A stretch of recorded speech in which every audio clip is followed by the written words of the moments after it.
नमस्कार, मी सुवर्णा जोशी। जसं आज बिहारमध्ये काय होतं याकडे लक्ष असेल, तसंच आज IPL कोण जिंकतं याकडे सुद्धा लक्ष असेल। पण अर्थातच ज्यांना राजकीय घडामोडी आवडतात ते सगळे बिहारकडे लक्ष ठेवून असणार आहेत। बिहारमध्ये सस्पेन्स अजून सुद्धा कायम आहे।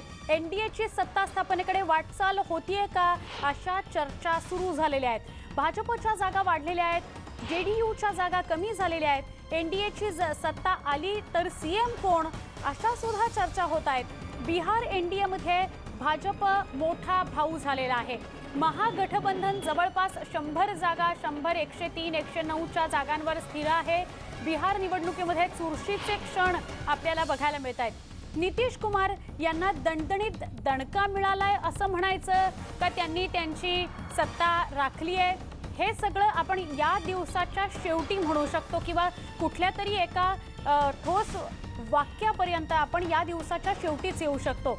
मित्रपक्षाच्या जागा वाढलेल्या आहेत, स्वतःच्या पक्षाच्या जागा कमी झालेल्या आहेत, हे मात्र चित्र अगदी स्पष्ट होत आहे। सुमार कामगिरी करण्यामध्ये काँग्रेसचं सातत्य कायम आहे, अशाही चर्चा होत आहेत। महागठबंधनचं काम किंवा त्यांच्या जागा बघता खूप चांगली मुसंडी महागठबंधनने मारलेली आहे। जरी NDA पुढे असलं आणि महागठबंधन अजून मागे असलं तरी सुद्धा नितीश कुमारांच्या 15 वर्षाच्या सत्तेच्या समोर किंवा त्यांच्या कामाच्या समोर महागठबंधनचं काम चांगलं दिसतं आहे। आणि आपण बघतोय तेजस्वी यादव हे 2007-2016च्या आसपास राजकारणामध्ये आले, सक्रिय राजकारणामध्ये आले आणि त्यानंतर मात्र त्यांनी खूप चांगल्या पद्धतीने मुसंडी मारलेली महागठबंधनच्या माध्यमातून बघायला मिळते। राजकीय विश्लेषक श्रीकांत देशपांडे आपल्या सोबत आहेत, त्यांच्याशी बोलूया। श्रीकांत सर, आपलं स्वागत चर्चेमध्ये। जसं मी सुरुवातीलाच म्हटलं की आज जसं IPL कोण जिंकणार अशी चर्चा आहे, तसं बिहारमध्ये नेमकं काय होणार, बिहारचा बिग बॉस कोण होणार याकडे सुद्धा सगळ्यांचं लक्ष आहे।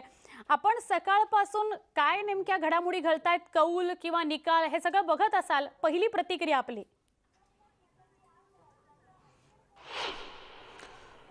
बिहारमध्ये आपण जे सकाळपासून पाहिले तर त्यानुसार ट्रेंड जे होते ते सुरुवातीच्या 1 ते 2 तासामध्ये अतिशय चुरशीची लढत जी आहे ती आपल्याला पाहायला मिळाली आणि साधारणपणे 10:30-11 पासून असे ट्रेंड सेट झाले की NDA जे आहे ते महागठबंधनपेक्षा थोडं किंचित आघाडीवरती आहे, हे आपण याच्यामध्ये बघितलेलं आहे। अद्यापही जसं आता मी बघतो आहे की मतमोजणीच्या अवघ्या 9च फेऱ्या पार पडलेल्या आहे आणि एकूण 35 फेऱ्या आहेत।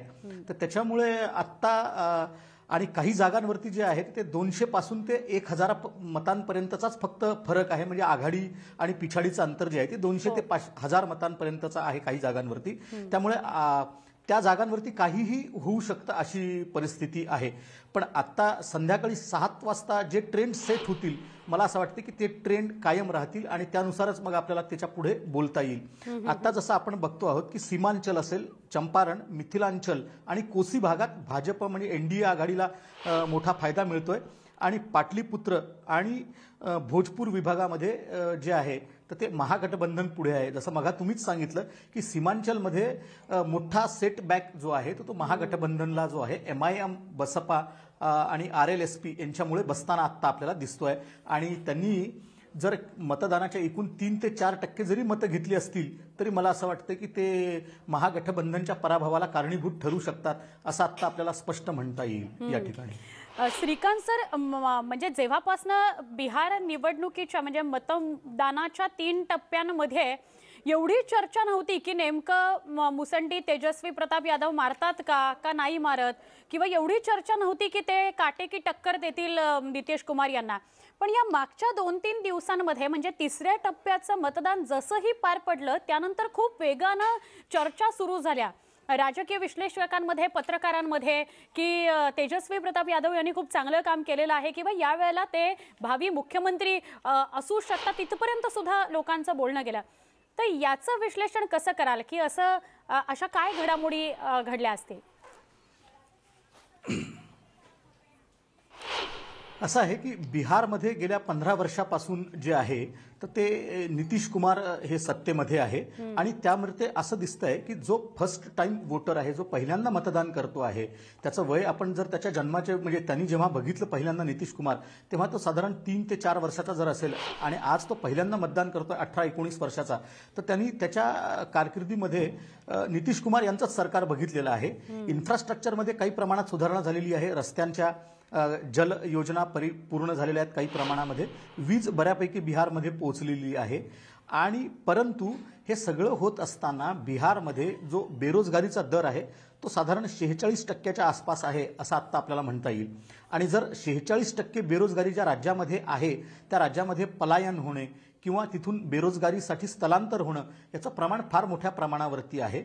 आणि या सगळ्या कारणांमुळे जे आहे तर त्यांनी नितीश कुमार यांनी माफ करा तेजस्वी यादव यांनी ही जी निवडणूक आहे ही मुद्द्यांवर आधारित करण्याचा त्यांच्या पद्धतीनं प्रयत्न केला. एक्झॅक्टली. आणि ती त्यांनी बोलायला भाग पडलं नितीश कुमार यांना की आजपर्यंत जे नितीश कुमार कधीही रोजगाराच्या प्रश्नांवरती फार बोलले नव्हते त्यांना बोलायला भाग पाडलं. त्यांच्या भाषणांमध्ये कायम त्यांना हे सांगावं लागलं की 10 लाख नोकऱ्या देणं शक्य नाही वगैरे वगैरे वगैरे. म्हणजे जी ग्राउंड तेजस्वी यादव यांनी आखलं त्या ग्राउंडमध्ये येऊन नितीश कुमारांना बोलावं लागलं आणि मला असं वाटतं की हे त्यांचं यश आहे.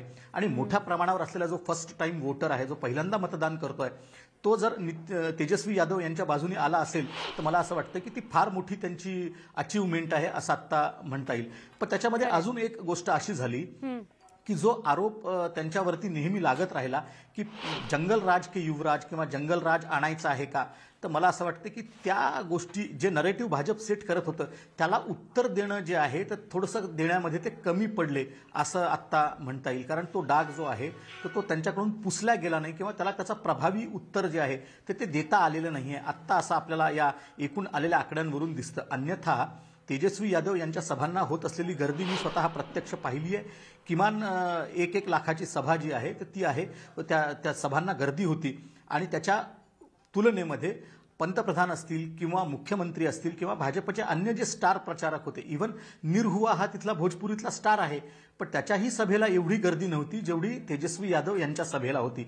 पण असं असतानाही ही मतं जी आहेत ही गर्दी जी आहे ही मतांमध्ये परावर्तित होते की नाही याचं उत्तर मला असं वाटतं की अचूक जर द्यायचं असेल तर ते संध्याकाळी आपल्याला 7 वाजेपर्यंत वाट बघावी लागेल. नक्की. सर, जसं श्रीकांत सर तुम्ही आता जसं बोलताना म्हणालात की जंगलराज के युवराज या सातत्याने होणाऱ्या टीकेचं उत्तर जरी देण्यात हे आकडे यशस्वी झालेले नाहीत तेजस्वी यादव यांच्या वतीनं असं जरी आपण म्हटलं तरी तुम्ही असं मानता का, म्हणजे तुलना जरी नाही करायची तरी असं मानता का की कुठेतरी शरद पवारांनी पावसातली जी सभा घेतली आणि ती गेम चेंजर ठरली, तसं सातत्याने विकासावर बोलणं, रोजगाराविषयी बोलणं, रोजगाराविषयीचं त्यांचं आश्वासन हे लोकांना आपल्याकडे खेचण्यामध्ये ते नक्की यशस्वी झाले?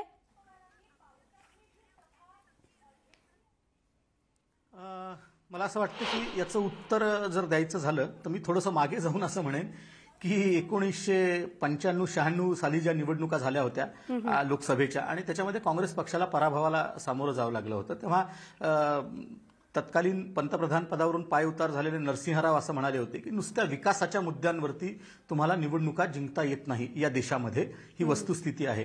आणि मला असं वाटतं की तेच वाक्य मी पुढे नेईन की नुसत्या विकासाच्या मुद्द्यांवरती जे आहे तर बिहारमध्ये तुम्हाला निवडणुका जिंकता येत नाहीत.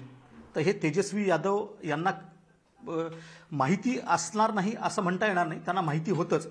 पण त्याचबरोबर बिहारमध्ये आजवर ज्या निवडणुका झाल्या त्या कधीही मुद्द्यांवरती आधारित झाल्या नाही, हे माझं वैयक्तिक निरीक्षण आहे की त्या कधीही मुद्द्यांवर झाल्या नाही. त्या आजवर जातीपातीच्या धर्माच्या या मुद्द्यांवरतीच नेहमी लढल्या गेलेल्या आहेत.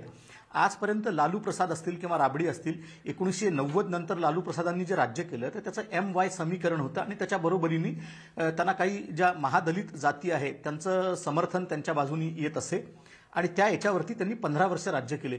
परंतु 2005च्या नंतर जे आहे तर भाजपानं नितीश कुमार यांच्या बरोबर जात असताना कुर्मी, भूमिहार, राजपूत, ठाकूर, ब्राह्मण आणि जे महादलित त्यातले आहेत आणि यादवेतर जे अन्य ओबीसी वर्ग आहेत यांना आपल्याकडे जोडून घेतलं आणि त्याचं कॉम्बिनेशन जे आहे ते गेल्या 15 वर्षात असं दिसतं की त्यांनी 2010 मध्ये तर नितीश लाट होती असं म्हणता येईल की स्वतः राबडी देवी जे आहेत त्या राघोपूरमधून 13,500 मताच्या फरकाने पराभूत झाल्या. म्हणजे मुख्यमंत्री पदावर असलेली व्यक्ती बिहारमध्ये पराभूत झाली ही त्यावेळची गोष्ट होती. तर हे जे आहे म्हणजे बिहारमध्ये जातीच्या राजकारणाचं मोठं प्राबल्य आहे असं आपल्याला म्हणता येईल. यावेळी ते नरेटिव्ह चेंज करण्याचा जो प्रयत्न आहे तो तेजस्वी यादव यांनी केला आणि तो बऱ्यापैकी ते यशस्वी झाले. आता असा आपल्याला जे आकडे दिसत आहेत त्याच्यावरून आत्ता आपल्याला असं म्हणता येईल. नक्की. सर, तुम्ही असे संपर्कात राहा. आपल्याबरोबर खासदार कपिल पाटील सुद्धा जोडले गेलेले आहेत, त्यांच्याशीही बोलूया. कपिल पाटील, सगळ्यात पहिला प्रश्न तर हाच आहे, आत्ता तरी जी काही चित्र दिसतंय त्याच्यामध्ये आता एनडीए मध्ये भाजप मोठा भाऊ झालेला आहे. 71 दाखवतायत भाजप.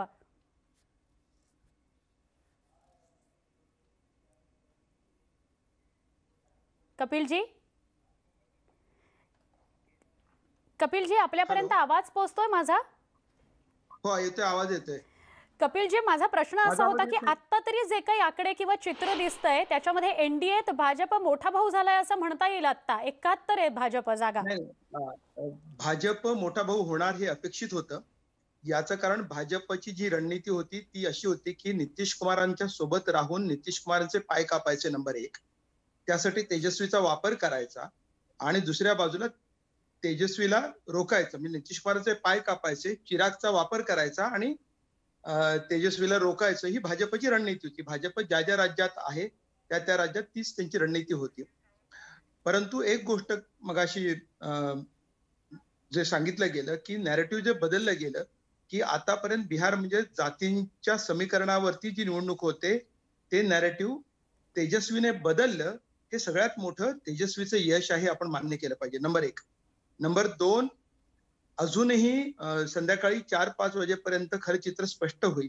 कारण 50हून अधिक जागांवरती फक्त 500 ते 1000 मतांचा किंवा अजून थोड्या अधिक मतांचा फरक असेल. इतक्या कमी मतांच्या फरकाने काही जागांवरची लढत सुरू आहे. याचा अर्थ तेजस्वीने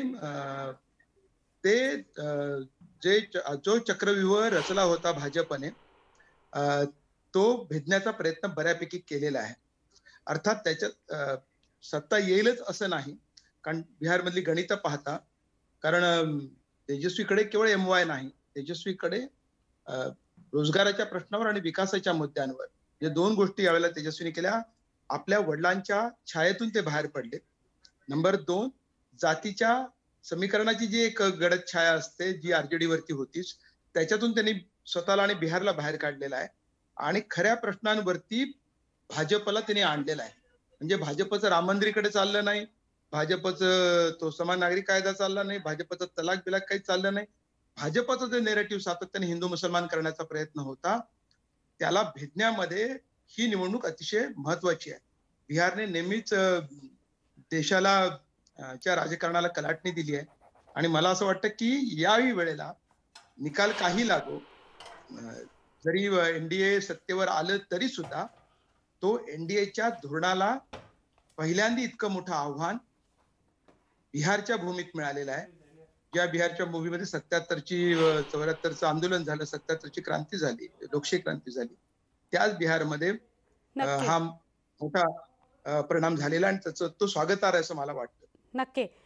सगळ्यात आधी तर मला क्षमा करा, आपला उल्लेख चुकीचा झाला. आपल्याबरोबर शिक्षक आमदार कपिल पाटील आहेत, आपल्याबरोबर श्रीकांत देशपांडे राजकीय विश्लेषक सुद्धा सहभागी झालेले आहेत आणि आपल्याबरोबर सचिन सावंत सुद्धा काँग्रेसचे जोडले गेलेले आहेत. सचिन सावंत, आपलं सुद्धा या चर्चेमध्ये स्वागत. सचिन सावंत, आत्ता जे कपिल पाटील म्हणतायत की भाजपची रणनीती राहिलेली आहे की ज्या पक्षासोबत आपण असतो त्याचे आधी पाय कापायचे, आपण मोठं व्हायचं आणि समोरचा जो विरोधी पक्ष जो असतो त्यालाही वेगवेगळ्या पद्धतीने रोखायचं, आपण याच्याशी सहमत आहात? निश्चितपणे. म्हणजे आज देश पातळीवरती त्यांचं जे एनडीए आहे त्याच्यामध्ये आता सहकारी सदस्य राहिले नाही, एकेकाने काढता पाय घेतलेला आहे. म्हणजे महाराष्ट्राचं उदाहरण करायचं झालं तर शिवसेनेनं बाजूला झालं आणि अकाली दल बाजूला झालेला आहे.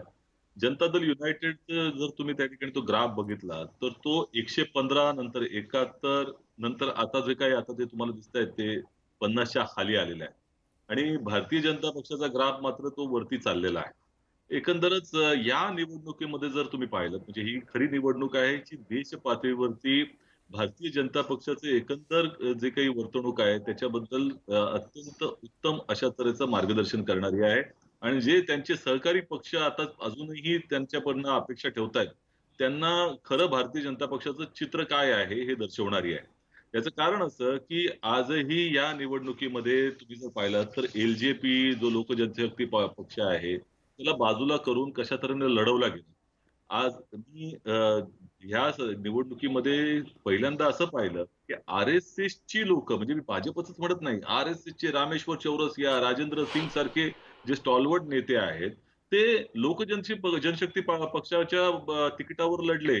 म्हणजे त्यांना ते उभं केलं गेलं आणि एकंदरच जनता दल युनायटेडचा जो एक चेहरा आहे, ज्याच्या चेहऱ्यावरती एवढ्या कालावधीमध्ये ह्या निवडणुका लढल्या गेल्या नितीश कुमारांचा, तो कशा तऱ्हेनं कमजोर होईल, कमी पडेल हे पाहिलं गेलं आणि ते चित्र मला वाटतं आता दिसतं देखील आहे त्यांच्या या निकालांच्या जे काही आता कल लागतात त्याच्यावरनं. त्यामुळे ह्याची जाणीव जनता दल युनायटेडच्या सगळ्या कार्यकर्त्यांना, नितीश कुमारांना देखील आहे, की कशा तऱ्हेनं भारतीय जनता पक्षानं बाजूला बसून पाठीत खंजीर खुपसण्याचा प्रयत्न केलेला आहे आणि हेचं पुढचं जे राजकारण असेल या निवडणुकाच्या निकालानंतरचं, ते अधिक रोचक यातनं होईल अशा तऱ्हेचं चित्र निश्चितपणे आहे. पण सचिनजी काँग्रेस फक्त 22 ने गेल्या वेळेला म्हणजे 2015च्या निवडणुकीमध्ये केवळ 40 जागा लढल्या होत्या आणि आपल्याला माहित असेल त्यावेळेला जनता दल युनायटेड, आरजेडी आणि काँग्रेस या तिन्ही पक्षांनी मिळून सत्ता आणण्याचा प्रयत्न केला होता. राष्ट्र पातळीवरती एकंदरच जे लोकशाही समोरचं संकट भाजपनं उभं केलेलं आहे त्याला जर सामोरं त्या ठिकाणी जायचं असेल तर एक दुय्यम भूमिका निश्चितपणे त्या ठिकाणी घेतली गेली पाहिजे. अशा तऱ्हेची ज्या ठिकाणी आपली ताकद नाही त्या ठिकाणी तेवढ्या कमी जागा लढल्या. आता ही जे 70 जागा आम्ही लढलो होतो त्या 70 जागा बघायला गेलं तर एक चित्र दाखवलं जातं की काँग्रेसमुळं हे होऊ शकलं नाही. तुम्ही लक्षात घेतलं पाहिजे की जवळपास दुप्पट जागा या आरजेडीने लढलेल्या आहेत आणि त्याच्या एक 50% त्यांना निकाल आलेला आहे. परंतु आम्ही ज्या 70 जागा घेतल्या होत्या त्या काही फार कठीण म्हणजे काय एकदम सोप्या जागा होत्या आणि तरी निवडून आलो नाही किंवा अशा तऱ्हेचं चित्र आलं असं नाहीये. 2010 साली या 70 जागांवरती ज्यावेळेला निवडणूक झाली त्यावेळेला जनता दल युनायटेड आणि भारतीय जनता पक्ष एकत्र लढलं होतं. त्यावेळेला 70 पैकी 65 जागा त्यांच्या तिकडे आल्या होत्या. या 2019च्या लोकसभा निवडणुकीमध्ये या 70 जागांपैकी 67 जागांवरती भाजप आणि जेडीयू पुढे आहे. त्यामुळे अशा जागा आम्ही ज्या वेळेला घेतल्या त्यावेळेला हा जो निकाल आत्ताचा आलेला आहे त्या परिप्रेक्षामध्ये आपण पाहायला पाहिजे एवढं मात्र निश्चित आहे. सचिनजी पण याच अनुषंगाने एक छोटा फक्त प्रश्न विचारते. बिहार पुरता जर आपल्याला विचार करायचा झाला आणि महागठबंधन पुरतं जर तुम्ही हे समीकरण मांडणार असाल तर आपण समजू शकतो. पण ओव्हरऑल काँग्रेस पक्ष म्हणून काँग्रेसची प्रतिमा, त्याचं काम, गेल्या अनेक वर्षांची काँग्रेसची परंपरा हे बघता हे निकाल 70 जागांमध्ये जरी 22 निकाल येत असतील तरी ते तितकेसे म्हणजे चांगले नाही आहेत. प्रत्येक निकालामध्ये जे हार जीत ह्या सगळ्या गोष्टी चाललेल्या असतात. कधी कधी समाधानकारक असतात, कधी फार आनंददायक असतात, कधी कधी निश्चितपणे चिंताजनक असतात. त्यामुळे प्रत्येक निकालानंतर एक त्याचं मंथन होतं. या कालावधीमध्ये काँग्रेस पक्षानं निवडणुका जिंकल्याच नाहीत असं नाही. मध्य प्रदेशची निवडणूक जिंकली होती, कर्नाटकामध्ये चांगल्या पद्धतीने निर्णय त्या ठिकाणी आला होता, गुजरातमध्ये आम्ही चांगल्या पद्धतीने लढलो. काही ठिकाणी तर त्यांनी भाजपनं जेव्हा समोरासमोर जनता त्यांना मतदान करत नाहीये अशा वेळेला मागच्या दारानं ती सत्ता हाती घेण्याचा प्रयत्न केला. याच बिहारमध्ये जर पाहिलं असाल तर 2015ची जी निवडणूक होती ती बीजेपीच्या विरोधातली निवडणूक होती. परंतु मग कशा तऱ्हेनं जनता दल युनायटेडवर दबाव आणला गेला नितीश कुमारवरती आणि त्यांना बाहेर पडण्यासाठी भाग पाडण्यात आलं. त्यानंतर 3.5 वर्ष ते सत्ता राहिले सत्तेमध्ये. परंतु एकही शब्द त्यांनी राष्ट्रीय स्तरावरचा कुठलाही काढला नाही आपण पाहतो. त्यामुळे हे जे देश पातळीवरती भाजपचं राजकारण चाललंय त्याच्यावरती निश्चितपणे एक पद्धतीनं कशा तऱ्हेनं त्याचा विरोध करावा याकरता संघटितपणे जावं. महागठबंधन आज जो प्रयोग होता तो त्यातलाच होता किंवा महाआघाडी जो आता महाराष्ट्रातला प्रयोग आहे तो देखील त्याच धर्तीवर होता. देश पातळीवरती भाजपनं एक जो राजकारणाला वेगळी दिशा देण्याचा प्रयत्न केला त्याच्यामध्ये धर्म हा विषय आणलाय, मेजॉरिटी म्हणजे बहुसंख्यवाद आणलाय, एक प्रकारचं मस्क्युलाईन पॉलिटिक्स त्या ठिकाणी आणलंय, राष्ट्रवादाच्या गप्पा म्हणजे तुम्ही आज जर पाहिलं तर 15 वर्ष सत्तेमध्ये असताना देखील विकासाच्या बद्दल चर्चा न करता त्यावेळी गलवान व्हॅली असेल किंवा त्या ठिकाणी पुलवामा असेल किंवा या सगळ्या गोष्टी त्याने आणल्या, 370 कलम असेल, सीए आले, त्याचा काही संबंध नाही. ज्या पद्धतीनं नाही पण नरेंद्र पण मोदीजी सचिनजी, बिहारवर टीका करत असताना, भाजपवर टीका करत असताना, भाजपनं काय नाही केलं हे सांगत असताना हाही एक मुद्दा आणि हीही एक चर्चा पुढे येते की काँग्रेस सुद्धा स्थानिक प्रश्नांना हात घालण्यामध्ये कितीतरी कमी पडलेला आणि त्याचा हा परिपाक आहे. आपण या सगळ्याविषयी पुन्हा एकदा बोलूया. श्रीकांत देशपांडे आपल्यासोबत आहेत, राजकीय विश्लेषक, शिक्षक, आमदार आपल्यासोबत आहेत, कपिल पाटील आणि सचिन सावंत काँग्रेसचे मुख्य प्रवक्ते आपल्यासोबत आहेत. या सगळ्यांशी आपण बोलूया. एका छोट्या ब्रेकसाठी थांबतोय, लगेच भेटूया. पहा फक्त न्यूज 18 लोकमत.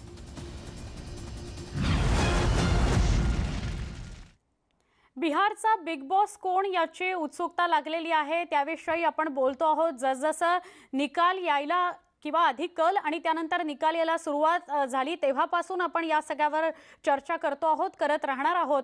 आपल्यासोबत आहेत श्रीकांत देशपांडे, राजकीय विश्लेषक आहेत, सचिन सावंत काँग्रेसचे प्रवक्ते, कपिल पाटील शिक्षक आमदार आणि निरंजन टावखरे आता आपल्यासोबत जोडले गेलेले आहेत, भाजपचे नेते. निरंजनजी, आपलं सुद्धा या चर्चेमध्ये स्वागत.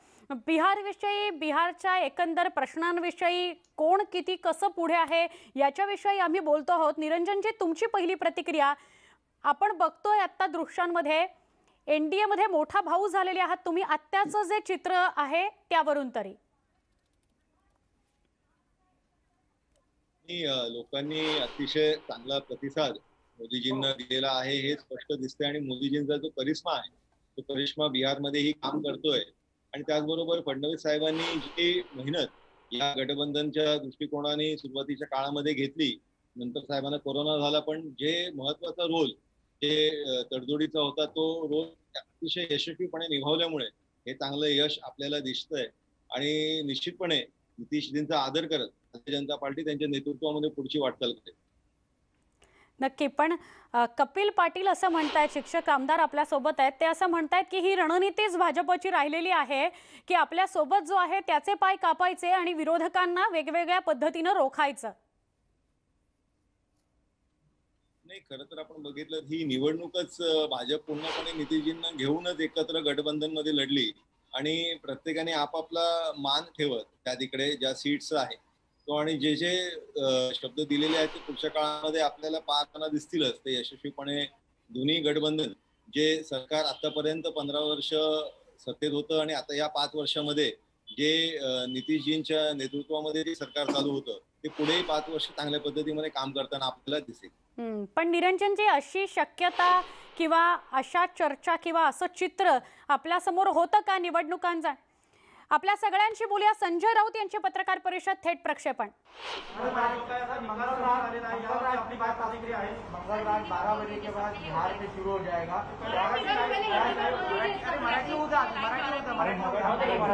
बिहार के पूरे नतीजे अब तक सामने नहीं आए. आज भी अभी मैं देख रहा था लगभग 70 सीटें ऐसी हैं वहाँ अभी 30 या 40% वोटों की गिनती हो गई है. लगता है रात 10-11 बजे तक पूरा चित्र स्पष्ट हो जाएगा. डेफिनेटली जो रुझान आए हैं वो एनडीए के फेवर में है. नीतीश बाबू तीसरे नंबर पर गए हैं हमारे, बीजेपी नंबर 1 पर है और इस पूरे चुनाव का जो मैन ऑफ द मैच मैं कहूँगा तेजस्वी यादव वो नंबर पे चल रहे हैं. लोकतंत्र में इस प्रकार के नतीजे आते हैं, लेकिन मुझे उम्मीद है अभी जब पूरे नतीजे आ जाएंगे तब उसके ऊपर टिप्पणी करना ठीक रहेगा. बोला गया था तेजस्वी के फेवर में, ऐसा लग नहीं रहा है जितना ऐसा एग्जिट पोल्स के वक्त बोला गया था कि शायद तेजस्वी और जो उनकी अलायंस है वो सबसे बड़ी बन के आएगी, वो ऐसा नहीं दिखता. नहीं, देखिए आज अगर मैं आंकड़े आप देखें तो 10 या 15 का दोनों में फर्क है. तेजस्वी को मैन ऑफ द मैच इसलिए कहा जाना चाहिए. कभी कभी लोग मैच हारते हैं लेकिन हारने वाले टीम का जो कोई खिलाड़ी होता है, कोई कप्तान होता है, उसे मैन ऑफ द मैच इसलिए कहा जाता है या मैन ऑफ द सीरीज भी कहा जाता है कि जिस जुझारू रूप से वो उसने पूरी टीम को आगे बढ़ाया है, संघर्ष किया है, खेला है, तो उसके लिए वो भी अभिनंदन का पात्र होता है। पूरे बिहार के चुनाव में तेजस्वी एक ऐसा चेहरा राष्ट्रीय राजनीति में उभर कर सामने आया। एक युवा, 30 साल का युवा, अकेला, जिसका आसपास कोई उसके लिए उसको मदद करने के लिए नहीं है, ना सपोर्ट है, उसकी अलायंस पार्टीज वीक है, उसका जो मित्र पक्ष है उनका सपोर्ट नहीं है, फैमिली में सपोर्ट नहीं है, केंद्र की और राज्य की सत्ता उनके खिलाफ है, साधन सामग्री बहुत ही कमज़ोर है।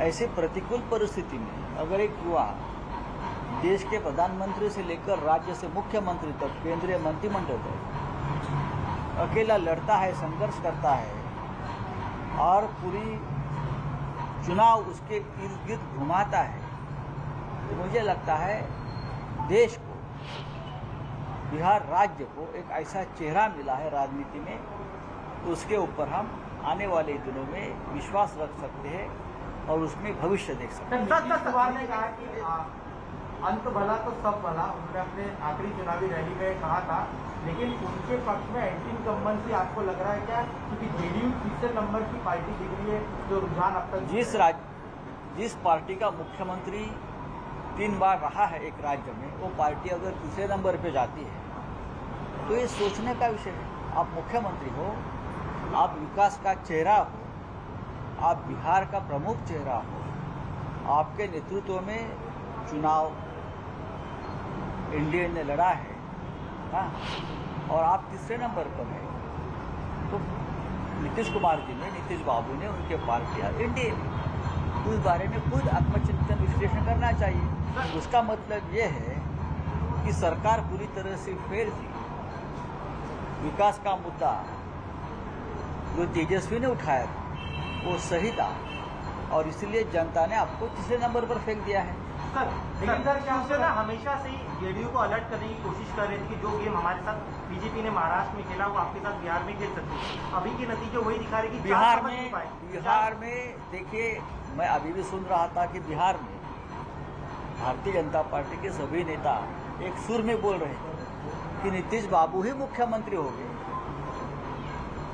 उसके लिए नीतीश बाबू ने शिवसेना को धन्यवाद देना चाहिए, क्योंकि जो खेल महाराष्ट्र में करने की कोशिश की और हमने उस बारे में जो पलटवार किया, उसके बाद अब भारतीय जनता पार्टी अपने दोस्तों से इस प्रकार से बर्ताव नहीं करेगी। नीतीश बाबू मुख्यमंत्री बनेंगे और बनाना पड़ेगा। नहीं, लेकिन आपको लगता है कि जो उन्होंने तीसरे नंबर पे उनकी पार्टी चली गई, तो नैतिकता के आधार पर अगर उन्हें बनाया भी जाता है, राजनीति में अब कोई नैतिकता बाकी नहीं है।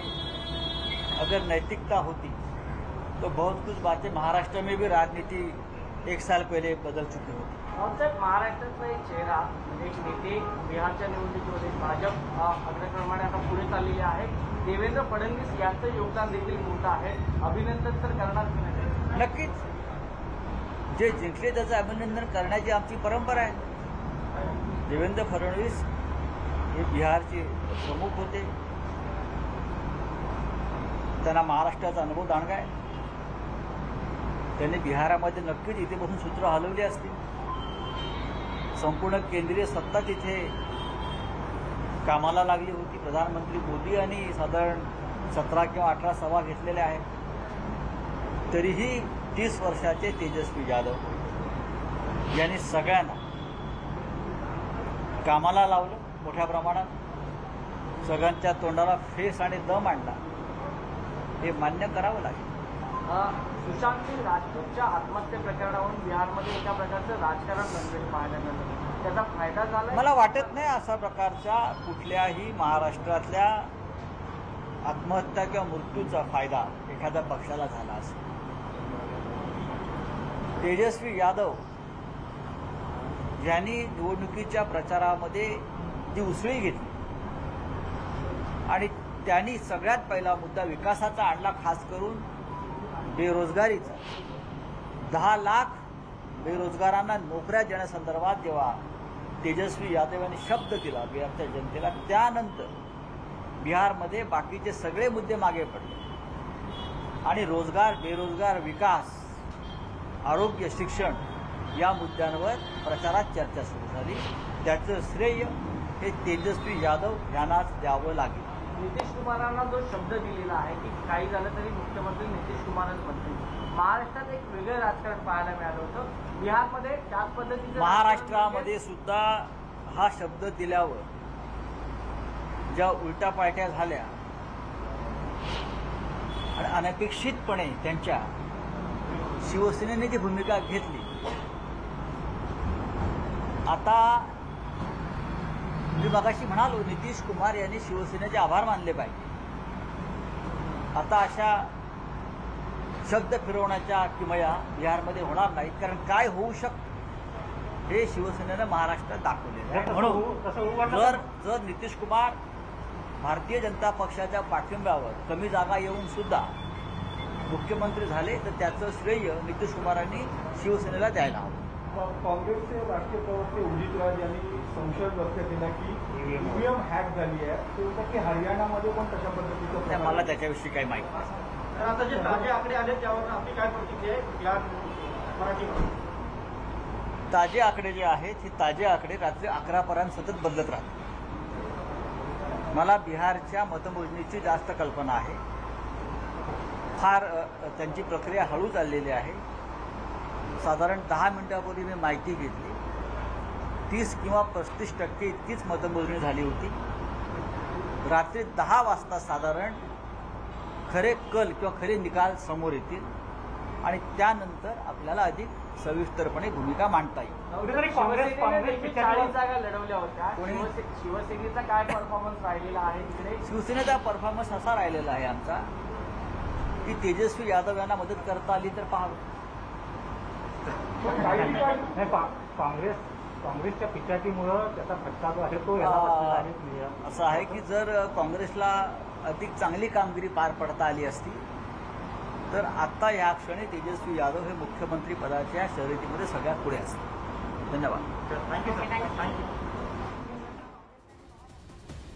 ही पत्रकार परिषद होती. पत्रकारांशी दिलखुलास संवाद साधला.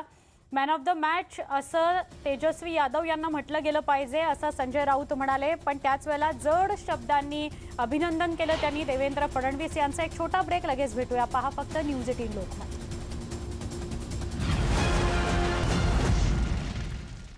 बिहारचा बिग बॉस कोण याविषयी आपण बोलतो आहोत. आपल्यासोबत निरंजन डावखरे भाजपचे नेते, सचिन सावंत काँग्रेसचे प्रवक्ते, श्रीकांत देशपांडे राजकीय विश्लेषक आता आपल्यासोबत चर्चेसाठी आहेत. आपल्या तिघांचंही पुन्हा एकदा स्वागत.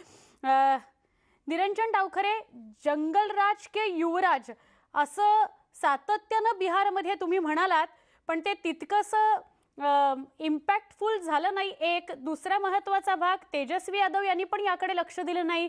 या टीकेला सरपास करून ते पुढे गेले आणि चित्र किंवा आत्ता जे आकडे असे दिसत आहेत की काटेकी टक्कर दिली त्यांनी तुम्हाला. तेजस्वी यादवांनी प्रचारामध्ये चांगली भूमिका घेतली, ऍग्रेसिव्हली भूमिका घेतली हे मान्य जरी केलं तरी मी मुद्दाम आपल्यासमोर एक आकडे निदर्शनास आणू इच्छितो की मागच्या वेळेस त्यांची आरजेडीची ज्या जागा होत्या त्या जवळपास 80 होत्या आणि आज जवळपास त्या 68 वर आलेल्या आहेत. त्याच्यामुळे त्यांच्या आमदारांची संख्या ही घटताना आपल्याला दिसते. त्याच्यामुळे संख्या वाढली नाही. परफॉर्मन्स जरी आपण त्यांचं एलजेपी बरोबर जर कम्पेअर करत असू, बरोबर जर त्यांच्या पक्षाच्या आमदारांच्या संख्येबरोबर जर कम्पेअर करत असतात, भारतीय जनता पार्टीचे त्याहून जास्त आकडा भरपूर वाढलेला आहे. 53 आमदार मागच्या विधानसभेत होते, आज आम्ही जवळजवळ त्याच्यापेक्षा जास्त 20 आमदारांची संख्या जवळपास 53 वरून. पण 2016 नंतर जर सक्रिय राजकारणामध्ये तेजस्वी यादव आले असतील आणि इतका इम्पॅक्टफुल त्यांचा जर काम राहिलं असेल किंवा दखल त्यांनी स्वतःची घ्यावी लागली तर भाजपला ही चिंता नाही वाटत किंवा नितीश कुमारांना एनडीएला ही चिंता नाही वाटत? कुठल्याही पक्षाच्या प्रमुखाला किंवा ज्या वेळेस ते प्रचारामध्ये प्रमुख भूमिका घेते त्यावेळेस कोणालाही गृहीत धरू नये. प्रत्येक व्यक्ती आपापल्या पक्षाचा महत्वाचा व्यक्ती असतो आणि त्याच्यामुळे कोणालाही गृहीत धरण्याची भूमिका कुठल्याही पक्षाने घेऊ नये अशी माझं स्वतःचं मत आहे. आणि त्याच्यामुळे त्यांना टेकन फॉर ग्रांटेड असं कधी घेतलं गेलं नाही. आणि कुठल्याही निवडणुकीमध्ये, मग ती कुठलीही असेल, दिल्लीची असेल, महाराष्ट्राची असेल किंवा बिहारची असेल, समोरच्या पक्षाच्या प्रत्येक व्यक्तीला आपल्याला त्याच महत्वाने बघितलं पाहिजे. सचिन सर, राऊत आत्ता बोलताना असं म्हणाले की काँग्रेसने जर अजून खूप चांगली भूमिका निभावली असती किंवा खूप चांगल्या जागा जर मिळवू शकलं असतं काँग्रेस, तर 100% तेजस्वी यादव निवडून आले, म्हणजे बहुमतात असते किंवा चित्र वेगळं असतं. कमिशनच्या साईटवर पाहतोय जवळपास एक 10% मतदान काँग्रेसला झालेलं आहे आणि जे गेल्या वेळेला झालं त्याच्यापेक्षा थोड्याफार प्रमाणामध्ये अधिकच आहे. प्रश्न असा झालेला आहे की एक बिहारचा एक निवडणुकीचा पॅटर्न आहे, तुम्ही एक समजून घेण्याची आवश्यकता आहे. सगळ्यात महत्वाचं म्हणजे एक्झिट पोलच्या अगोदर ज्या वेळेला परिस्थिती होती त्यावेळेला महागठबंधनला काही मिळेल अशा तऱ्हेची भूमिका कोणत्याच माध्यमांनी दाखवली नव्हती आणि त्या पद्धतीनं एक दुय्यम अशा तऱ्हेच परफॉर्मन्स राहील असं म्हटलं होतं. आज आम्ही त्या ठिकाणी पूर्णपणे जी लढत देत आहोत आपल्या समोर आहे. प्रश्न असा आहे की या संदर्भामध्ये ज्या पद्धतीचं तिथलं बिहारचं राजकारण आहे त्यामध्ये जो राष्ट्रीय जनता दल आहे त्याचा एक प्रकारचा एक चेहरा गेल्या अनेक वर्षापासून तयार झालेला आहे. आता खऱ्या अर्थानं जंगल राज हा जो शब्द सातत्यानं म्हटला जातो, उत्तर प्रदेशमध्ये त्याहीपेक्षा वाईट परिस्थिती आहे. तुम्ही जर भारतीय जनता पक्षाच्या अनेक राज्यांमध्ये गेलात तर त्याहीपेक्षा अत्यंत वाईट क्रिमिनल परिस्थिती आहे जी आपण त्या बिहारमध्ये दाखवण्याचा प्रयत्न झाला. परंतु ते परसेप्शन का क्रिएट करण्यात आलं याचं कारण आहे की जे सामाजिक क्रांती ज्या लालू प्रसाद यादवांच्या माध्यमातून आली गेली त्या ठिकाणी आणि मागासवर्गीयांच्या हातामध्ये सत्ता गेली, तर मागासवर्गीयांच्या हातातली सत्ता हे जंगलराज असतं आणि सवर्णांच्या हातातली सत्ता ही मात्र रामराज्य असतं, अशा तऱ्हेची संकल्पना आहे. त्यामुळे त्या दृष्टिकोनातून तुम्ही जर पाहिलं तर सवर्णांचं एकमत त्या ठिकाणी होतं आणि बीजेपी आणि जनता दल युनायटेडच्या मागे ते उभे राहतात, अशा तऱ्हेचं सातत्यानं चित्र गेल्या काही निवडणुकांमध्ये आपण पाहिलं. आणि राष्ट्रीय जनता दलाला ती इमेज ब्रेक करायची होती की यादव आणि मुसलमान एवढेच फक्त आपल्याला वोटर नाहीत तर इतरही वर्गामध्ये ते आपल्याला मतदान मिळेल. आणि त्याकरता आर्थिक प्रश्न जे घेतले गेले यावेळेला केवळ सामाजिक नव्हते तर सगळे आर्थिक प्रश्न, नोकऱ्यांचा प्रश्न घेतला गेला, 10 लाख नोकऱ्यांचा विषय असेल किंवा विकास जो झाला नाही त्याच्यावरती चर्चा असेल, 43% बेरोजगारी तिथं आहे, हे जे मूलभूत मुद्दे घेतले होते आरजेडीनं. आणि जो इतर वर्गामधला चेहरा मिळवण्यासाठी काँग्रेसचा त्यांना निश्चितपणे उपयोग होतो. आता जर आरजेडीचा जो निकाल लागलेला आहे त्याच्यामध्ये काँग्रेसचेही बऱ्याच अंशानं मतदान आहेच ना. त्यामुळे मला असं वाटतं की अशा तऱ्हेनं बोलता येणार नाही. हा जो एक महागठबंधनला मिळालेला आता जो निकाल आहे त्या पद्धतीनं अजूनही पुढे निकाल बाकी आहेत. परंतु केवळ काँग्रेसचा परफॉर्मन्स चांगला असता वाईट असता असं नाही. हा महागठबंधनचा परफॉर्मन्स जो आहे त्या ज्या अडचणीमधनं आम्ही गेलो त्यातनं तो मिळालेला आहे. निश्चितपणे या संदर्भामध्ये जो काही आता जो निकाल आहे त्याचा विचार आम्ही करू पुढच्या कालावधीमध्ये. खरं. आपण पुन्हा एकदा सगळ्यांशी बोलूया. श्रीकांत सर, मला कल्पना आहे आपल्याकडे खूप वेळ झाला येऊन आपल्याशी चर्चा करते आहे, मात्र ब्रेकची वेळ झाली. एक छोटा ब्रेक घेऊन श्रीकांत सर आपल्याकडे येते. पहा फक्त न्यूज 18 लोकमत.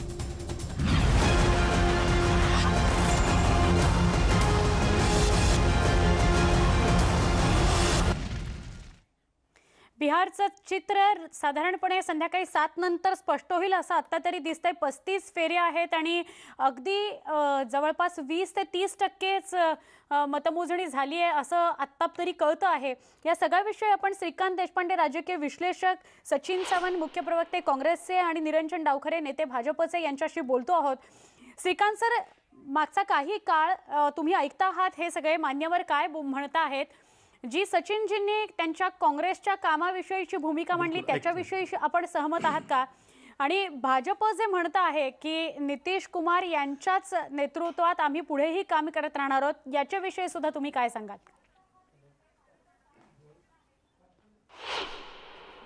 नितीश कुमार यांच्यासोबत काम करत राहणं ही भाजपची गरज आहे. कारण आत्ता आपण जर बघितलं तर बिहारमध्ये भाजपाकडे असा नेता नाही आहे की जो बिहारला संपूर्ण बिहारला चालू शकेल किंवा त्याचं नेतृत्व करू शकेल. सुशील कुमार मोदी हे त्या अर्थाने संपूर्ण बिहारचे जे आहेत भाजपाचे नेते होऊ शकतील अशी काही परिस्थिती आत्ता दिसत नाही.